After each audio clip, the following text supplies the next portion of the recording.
Hello, everyone. Today I'm going to offer you one simple but potent challenge. I'm going to invite you to starve the fear and feed the doubt. If you have not met me before, my name is John Ruman. I'm an international business coach, consultant, corporate trainer, online trainer, and today I'm here to help you overcome the fear that's been eating you from the inside out. The major challenge that most of us are having is we're inundated with people, with information that is making us quite scared, and rightfully so. But here's the thing. Your brain has something inside it which creates a filter which finds exactly what you're giving your attention to. Quite simply, if you are inundated with fear and seeing this, fear not only lowers your immune system, but more importantly, it creates more of it because your brain looks for it.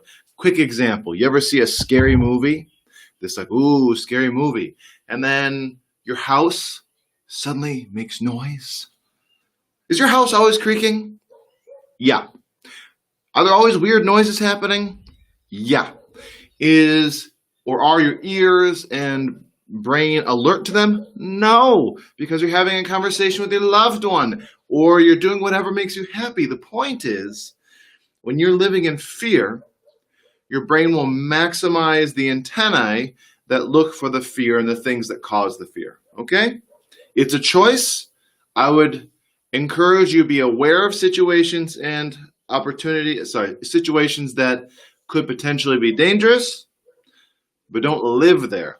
By living there, you create a caustic environment for you, for those who are around you. You are someone that people don't want to be around, and this is an environment where ideally you become the person that people want to be around.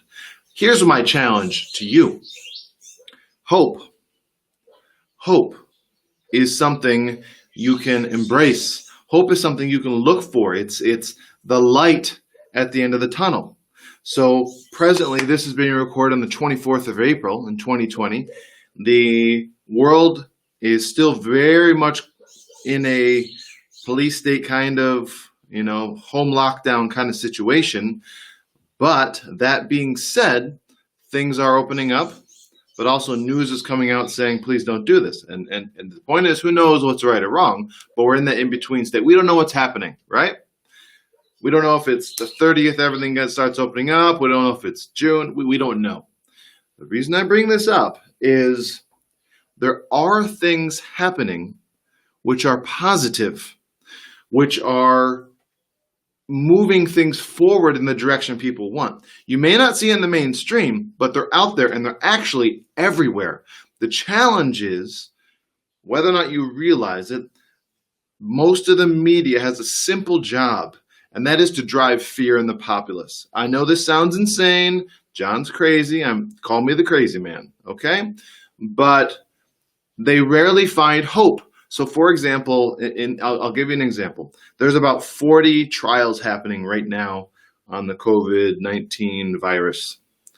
And a bunch of them have 100% efficacy. And the reason they can't really promote this yet because they're not completed and all this kind of good stuff. They had one that was 97.7% in Italy. And right, they're showing efficacy. In other words, healing of the symptoms. People are getting better. Literally in a couple hours, they're leaving. The reason I bring that up is that is hopeful, positive news. Notice you don't hear about it on TV. Notice that this is not the common thing. If the TV were there about news, the TV would want you to feel good. They would want you to be like, yes, there's hope for us. But instead they find of the 40, or probably more than that now, let's just say there's 40. Of the 40 trials, there are these 2 that have horrible results. That's why you do trials. You got to find out what works. So they focus on what doesn't work as opposed to what is working and what has worked. So you're welcome to give me all the pushback you want, and I'll embrace it. I'll take your energy and I'll appreciate it, and I'll look at it, sure. But if it comes as pure hate and John, you're insane because you think there's positivity in life, call me insane. But I would invite you. It's an entirely different life if you can understand that right now is an opportune time for most people. Let me explain. You're home. Most of you are not ill. And for those that are ill, God bless you. Those who are working the front lines, God bless you. And those who are living in daily fear because you're of an age or a health medication, situation that puts you in fear, I respect that, okay? I'm not disregarding that at all. But 90%, if not more, of the people watching this are people who have not worked out daily in years, are people who have not eaten a healthy diet in years, are people who have not done that dream job, that have started that sideline business. And now is an opportunity to do that. And what that will do is exercise. You'll feel more vital. Eating healthy, you'll immediately have more energy. FYI, if you eat too healthily, you'll actually have a detox reaction from someone who's gone from not eating so well to eating very cleanly. The reason I bring that up is don't go too far too fast. Don't go green smoothie kind of craziness, just fruits and some veggies. Transition, okay? And then that's just a forewarning because detox feels awful. Okay, and then last but not least, most people aren't in the job that they're furloughed on, that they're going to go back to in a month when we all go back to work. They're being laid off from a job that's not their passion. And yet they're home all day watching Netflix. And if you're home all day watching Netflix, understand that's a choice. But if you tell me that you're not moving forward and you're not doing what you need to do to have this happen, why are you doing this? What's holding you back? Why do you not believe in yourself so much that you would rather spend a night on Netflix than a night focusing on your dreams? And this is the question I'm proposing to you. Don't hold yourself back. The world needs you. You may not know it, but because if you're not so here's the thing. The fear and the despair and all the natural emotions you'll feel in this situation,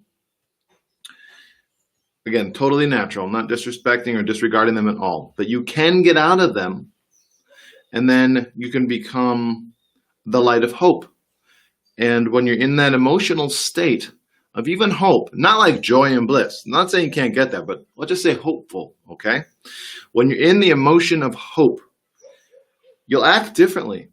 You'll see the time you're spending doing Netflix as a waste of time rather than, hey, I get to get caught up on all those shows. So leverage the time of stillness, maybe do some meditation. If you can walk in your yard, feel the sun, do something to feel a connection with nature, do that.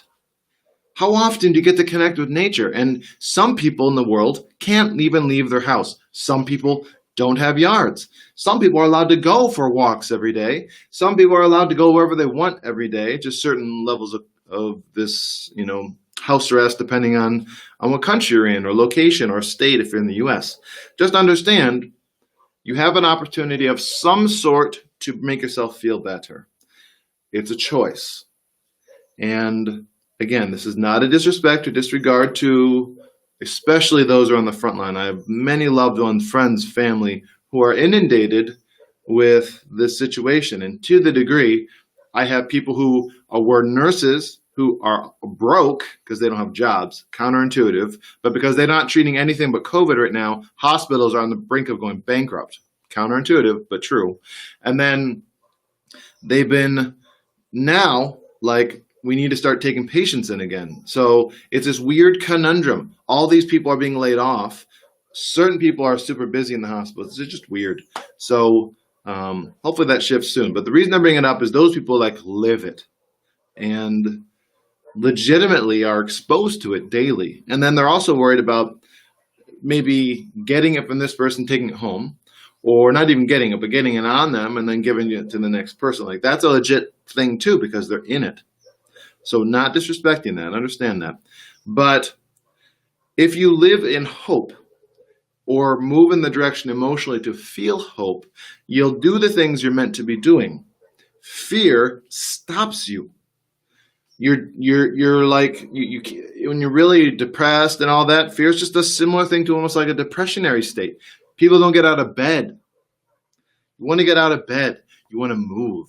You want to eat better, sleep better. If you're staying up all night and not getting proper sleep, shame on you. Now's the time to sleep like a baby. Sleep for 9 hours.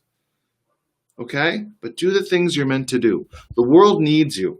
When this is done, those who will shine and those that will fade are those that will be focused on serving with the service you're meant to do. And I'm not saying those don't always have an opportunity. There's always tomorrow. But the reason I'm bringing this up, now is a great opportunity. Take advantage of it. So stop spreading the fear and spread the hope. Many blessings to all you. Take care, guys.